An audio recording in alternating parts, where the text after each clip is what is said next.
আমি বারবার যে কথাটা বলি, জাতিকে বিভক্ত করিয়েন না। বিভক্ত জাতি অগ্রসর হতে পারে না। আপনি কত লোককে বাতিল করবেন? পারবেন না। সবাইকে নিয়ে চলতে হবে, ছাড় দিতে হবে, তাদেরকেও ছাড় দেওয়ার মানসিকতা থাকতে হবে।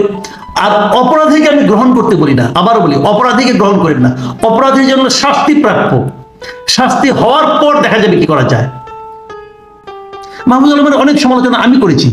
আমি যে সমালোচনাগুলো করেছি সেখানে তখন আমার কাছে মনে হয়েছিল ওনার এই আচরণটা পছন্দ আমার হয়, এখনো হয় না। ওই সমালোচনাগুলো কিন্তু আমি প্রত্যাহার করছি না, উল্লেখ করেছি। আবার এই যে আচরণ, এই আচরণে আমি প্রশংসা করতে বাধ্য হচ্ছি। উনি আজকে একটা ফেসবুকে স্ট্যাটাস দিয়েছেন। সেই স্ট্যাটাসের একটা শিরোনাম আছে, জনগণ ও মধ্যবর্তী অবস্থানের সপক্ষে। এই স্ট্যাটাসটা দিয়েছেন, এখানে উনি অনেকগুলি কথা বলেছেন যে উনি যে আসলে মাস্টার মাইন্ড না, এবং মাস্টার মাইন্ড যে বলা কাউকে ঠিক না এটা বলেছেন, অথবা তৌহিদি জনতা বলাতে কে কে রাগ করেছে সে সম্পর্কে বলে। এটা আমি পড়বো, একটু পড়বো। পড়ার আগে আমি একটু বলে নিই আপনাদেরকে যে এই স্ট্যাটাসটা আসলে পূর্ববর্তী দুটো স্ট্যাটাসের আমার বিবেচনায় ধারাবাহিকতা। এর আগে উনি দুটো স্ট্যাটাস দিয়েছিলেন, সেই দুটোর একটা ছিল 10 তারিখে আর একটা ছিল 11 তারিখে। 10 তারিখের স্ট্যাটাসটা বেসিক্যালি হয়েছিল, আপনাদের মনে আছে বই বেলায় একটা ঝামেলা হয়েছিল একটা বইকে কেন্দ্র করে। একটা বইকে কেন্দ্র করে একটা স্টলকে বন্ধ করে দেওয়া হয়েছিল। তৌহিদি জনতা নামধারী কিছু লোক যে সেই স্টলটাকে বন্ধ করে দিয়েছিল, সেখানে তসলিমা নাসরিনের বই বিক্রি হচ্ছিল বলে। এই প্রেক্ষিতে কিনা আমি জানি না, এই ঘটনার পরপরই মাহফুজ আলম সাহেব একটা স্ট্যাটাস দিয়েছিলেন 10 তারিখে, এবং ওটা পড়ে আমি আসলে একটু বিস্মিত হয়েছিলাম। আমার কাছে খুব ভালো লেগেছিল, আমি আসলে ভাবতেই পাইনি উনি এরকম স্ট্যাটাস দেবেন।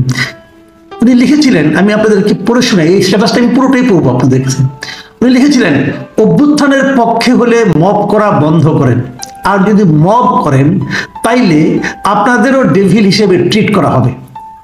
আজকের ঘটনার পর আর কোনো অনুরোধ করা হবে না, কাল আপনাদের কাজ না আইন নিজের হাতে তুলে নেওয়া।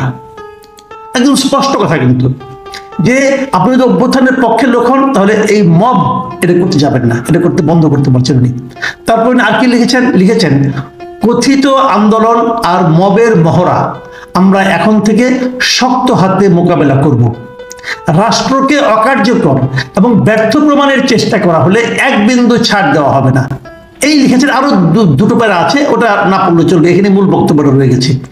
এই স্ট্যাটাসটা যারা এই মবের পক্ষের লোক, এরকম অনেকে কিন্তু ভালোভাবে নেননি, এবং ভালোভাবে যে নেননি এই স্ট্যাটাসের নিচে যে কমেন্টগুলো আছে সেই কমেন্টগুলো পড়লে আপনারা বুঝতে পারবেন। আমি ওখান থেকে দুটো কমেন্ট আপনাদেরকে পড়ে শোনাচ্ছি। একটা লিখেছেন মিস্টার আব্দুল্লাহ আল মাহমুদ, তিনি লিখেছেন, ভাই আপনি দায়িত্বশীল মানুষ, যারা আপনাদেরকে বিশেষভাবে আপনাকে ক্ষমতায় যাওয়ার রাস্তা করে দিয়েছে তাদেরকে প্রতিপক্ষ ভাববেন না। দায় ও দরদের সাথে চিন্তা করে দেখেন এইখানে সত্যিকার অর্থে উস্কানিদাতা কারা, আর কারা শান্তি রক্ষার চেষ্টা করতেছে। তার মানে ওই আব্দুল্লাহ মাহমুদ সাহেব বলতে চাচ্ছেন যে যারা এই মবটা করেছে তারাই নাকি ওনাকে, মাহফুজ আলম সাহেবকে ক্ষমতায় যাওয়ার রাস্তা করে দিয়েছে, এই হলো ওনার দাবি। কাজে এটা নিয়ে নাকি কে উস্কানি দিয়েছে তাকে চিন্তা করতে হবে। তো উস্কানি তো যে কেউ দিতেই পারে, উস্কানি দিলে আপনি উস্কিত হবেন কেন, আপনি উত্তেজিত হবেন কেন? এটা তো উত্তেজিত না হওয়াটা তো আপনার দায়িত্ব। এই ব্যাপারে মাহফুজ আলমের একটা বক্তব্য আছে, পরের দিকে আমি আপনাকে পড়ে শোনাবো। আবার নাদিউজ্জামান রিজভী লিখেছেন ওনার স্ট্যাটাসের প্রেক্ষিতে যে দরদি নেতার ভাষা এমন হওয়া অনুচিত, আপনি ইনভেস্টিগেশন শেষে মন্তব্য করেন, আগেই মব বলে খারিজ করেন না, এবং শব্দ চয়নে সংযত হইয়েন। আপনি জনতার প্রতিনিধি, খাদেম, মনিব নন। দেখেন ভাষা কিন্তু পাল্টে যাচ্ছে। মানে মাহফুজ আলম সাহেব যে কথাটা বলেছেন এর মধ্যে ভুল কি পেয়েছেন আপনারা আমি জানি না, আমি কিছু পাইনি। আমার কাছে খুবই দায়িত্বশীল একটা স্ট্যাটাস মনে হয়েছে, কিন্তু এটা এই ভদ্রলোকদের পছন্দ হয়নি, তারা ক্ষিপ্ত হয়ে গেছেন এবং তারা এটা নিয়ে নানা ধরনের কথা বলছেন। আচ্ছা, ঠিক তার পরের দিন 11 তারিখে 11 ফেব্রুয়ারি মাহফুজ আলম সাহেব আরেকটা স্ট্যাটাস দিয়েছেন। সেখানে উনি কি লিখেছেন, তৌহিদি জনতা নামে আপনারা যারা নিজেদের পরিচয় দেন তাদের আমি হুমকি দিইনি, সতর্ক করেছি। কেন করেছি? গত 15 বছর নিপীড়ন সহ্য করে এবং গণ অভ্যুত্থানে ভূমিকা রেখে সকল নাগরিকদের মতোই আপনারা একটি জাতীয় সম্ভাবনা হাজির করেছেন, কিন্তু মব সংস্কৃতির কারণে তা ভুলণ্ঠিত হচ্ছে। এক্ষেত্রে আপনাদেরকে এই সম্ভাবনা রক্ষা করতে হবে। খুব স্পষ্ট বক্তব্য কিন্তু উনি মব সংস্কৃতির একদম বিরোধিতা করছেন এবং উনি আশঙ্কা প্রকাশ করেছেন এই মব সংস্কৃতির কারণে কিন্তু যে জিনিসটা আমরা অর্জন করেছি সেটা হয়তো ভুলণ্ঠিত হয়ে যেতে পারে। তারপর উনি বলেছেন আরেক জায়গায় যে আমি নিজে বিশ্বাসী মুসলিম হিসাবে তৌহিদবাদী, কিন্তু কেউ তৌহিদের নামে উগ্রতা দেখালে সেটার আসন্ন পরিণতি সম্পর্কে সাবধান করাও সহনাগরিক ও দায়িত্বশীল ব্যক্তি হিসাবে আমার কর্তব্য মনে করেছি। খুব স্পষ্ট বক্তব্য না যে মব করলে তৌহিদের নামেই করেন আর যে নামেই করেন, যদি উগ্রতা দেখান আপনি সেই ব্যাপারে তার পরিণতি যে খারাপ সেটার ব্যাপারে মানুষকে সতর্ক করা উনি ওনার দায়িত্ব মনে করেছেন। এবং আরেক জায়গায় উনি বলেছেন বাংলাদেশে এখন স্থিতিশীলতা দরকার, বিপ্লবী জনতা আর খণ্ড খণ্ড মব আলাদা জিনিস। লক্ষ্যহীন উদ্দেশ্যবিহীন এসব মব সংস্কৃতির কারণে উপকৃত হচ্ছে আমাদের শত্রুরা। রাষ্ট্রের অখণ্ডতা, নিরাপত্তা ও শৃঙ্খলা রক্ষার্থে আমাদের কঠোর হতে হবে।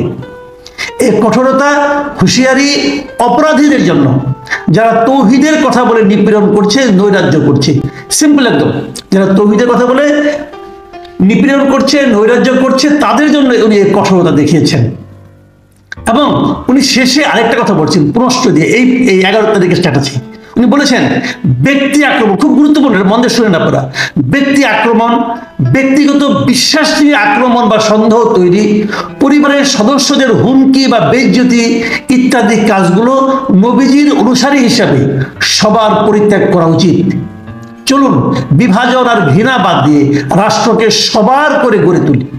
দেখুন মাহফুজ আলমের এই যে ঐক্যের ডাক এবং এই যে বলা যে ব্যক্তিগত বিশ্বাস, আমি মনে করলাম আপনি মব, অতএব আপনাকে আমি অ্যাটাক করলাম, এটা হয় না, এটা হয় না। আমি একা মনে করলে তো হবে না, অথবা আমার বন্ধু বান্ধবরা মনে করলো আপনি খারাপ, অতএব আপনাকে আমি অ্যাটাক করলাম, আপনি স্বৈরাচারের দোষক বলে অ্যাটাক করে দিলাম। কেউ বললে বললাম না উনি স্বৈরাচারের দোষক, এটা হয় না। আপনার ব্যক্তিগত বিশ্বাস নিয়ে কাজ করলে চলবে না। এইগুলি উনি করতে না করছেন, বলেছেন যে এটা নবীজির অনুসারী হিসেবে আমাদের মধ্যে এই আচরণ এই থাকা ঠিক না। আমি এখন আপনাদেরকে শেষ আজকে যে উনি স্ট্যাটাসটা দিয়েছেন সেটা একটু পড়ে শোনাতে চাই। এখানে উনি আবার বলেছেন, এর অনেক কথাই আছে, উনি একদম পয়েন্ট পয়েন্ট করে বলেছেন, 1 2 3 4 এরকম করে বলেছেন। আমি প্রথমে একটা মোটাই পড়তে চাই না, কারণ ওটা মাস্টার মাইন্ড বলছেন, ওনাকে মাস্টার মাইন্ড এটা নিয়ে ওনার আপত্তি আছে। বলেছেন যে মাস্টার মাইন্ড নামক মিডিয়ার হাইপকে আমি শুরুতে প্রত্যাখ্যান করেছেন, বলেছেন যে আমি এককভাবে কোনো মাস্টার মাইন্ড ছিল না, সবাই মিলেমিশে করেছেন, এটা উনি বলেছেন। যাক ওগুলি নিয়ে কথা না, আমি যে আচরণটা মবের যে ব্যাপারটা বলতেছি এবং তৌহিদি জনতা নিয়ে বলতেছি। 3 নম্বর পয়েন্ট উনি কি বলেছেন যে আমার কোনো বক্তব্য হয়তো কারো কারো মনে কষ্ট দিয়েছে, বিশেষ করে তৌহিদি জনতা বলাটা। আপনারা যারা আমার বক্তব্যের কারণে নারাজ নাখোশ হয়েছেন, আমি আপনাদের কাছে আন্তরিকভাবে দুঃখ প্রকাশ করছি। মানে তৌহিদি জনতা বলাতে অনেকে দুঃখ পেয়েছেন, তাদের কাছে উনি দুঃখ প্রকাশ করেছেন। মানে একটু যেন দৃঢ়তা থেকে কমে আসলো, কিন্তু কোনো সমস্যা নেই। আমি ওনার এই অ্যাটিটিউডটাকে পছন্দ করেছি। কেন করেছি ওনার পরের লাইনটা পড়লে আপনি বুঝতে পারবেন। উনি তারপরে লিখেছেন, এছাড়া গত কয়েক মাসে অন্য কোনো বক্তব্যে কেউ আঘাত পেলে বা সেটাকে বিভাজনমূলক ভাবলে সেক্ষেত্রেও আমি আমার বক্তব্য পুনর্বিবেচনার পক্ষে। এটাই হলো আমি মনে করি সঠিক চিন্তা।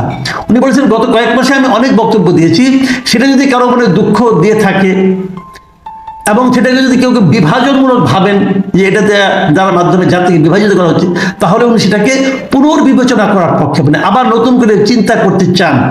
এই যে জায়গাটা, এই যে ফ্লেক্সিবিলিটি, আমি এটাকে পছন্দ করি। আমি যেটাকে বললাম ঠিক ওইটাই ঠিক, এইভাবে স্থির হয়ে গো ধরার কোনো মানে হয় না। আমারও ভুল হতে পারে, আপনারও ভুল হতে পারে, আসলে আলোচনা করি। আমার সমালোচনা করুন, তাহলে আমারটা আমি শুধরাই দেবো। আপনি সমালোচনা মেনে নিন অথবা সমালোচনা সহ্য করুন, আলোচনা করুন, হয়তো ঠিকটা বেরিয়ে আসবে। আমি মনে করি একজন রাষ্ট্রনায়কের, মানে যারা নাকি ক্ষমতায় থাকবেন, বড় জায়গায় থাকবেন, যারা সিদ্ধান্ত দেওয়ার ক্ষমতা রাখবেন, তাদের মধ্যে এই ধরনের ফ্লেক্সিবিলিটি থাকাটা উচিত, যেটা জনাব মাহফুজ আলম সাহেব দেখিয়েছেন। ওনার আচরণ, ওনার বয়স কম হতে পারে, কিন্তু ওনার মধ্যে এই যে একটা আমার কাছে মনে হয়েছে যে ধীর স্থির একটা চিন্তা এবং সবকিছুর সঙ্গে মেনে নেওয়ার চিন্তা এবং এই যে একটা গ্রহণ করার ক্ষমতা, সক্ষমতা, আমি বিশ্বাস করেন আমি মুগ্ধ হয়েছি। মাহমুদুল আলমের অনেক সমালোচনা আমি করেছি। আমি যে সমালোচনাগুলো করেছি সেখানে তখন আমার কাছে মনে হয়েছিল ওনার এই আচরণটা পছন্দ আমার হয়, এখনো হয় না। ওই সমালোচনাগুলো কিন্তু আমি প্রত্যাহার করছি না, ওগুলো আমি করেছি। আবার এই যে আচরণ, এই আচরণে আমি প্রশংসা করতে বাধ্য হচ্ছি। আমি মনে করি যে একজন নেতা যিনি হবেন তার মধ্যে এই গুণাবলীটা থাকা খুব জরুরি। প্রিয় দর্শক, যারা ওনাকে সমালোচনা করছেন, ওনার অনেক সমর্থকও যে এটা পছন্দ করেন নাই, এটাই হবে, এটাই হতে পারে। আমি সেই সমর্থকদেরকে বলবো যে এভাবে বিবেচনা করেন জাতিকে।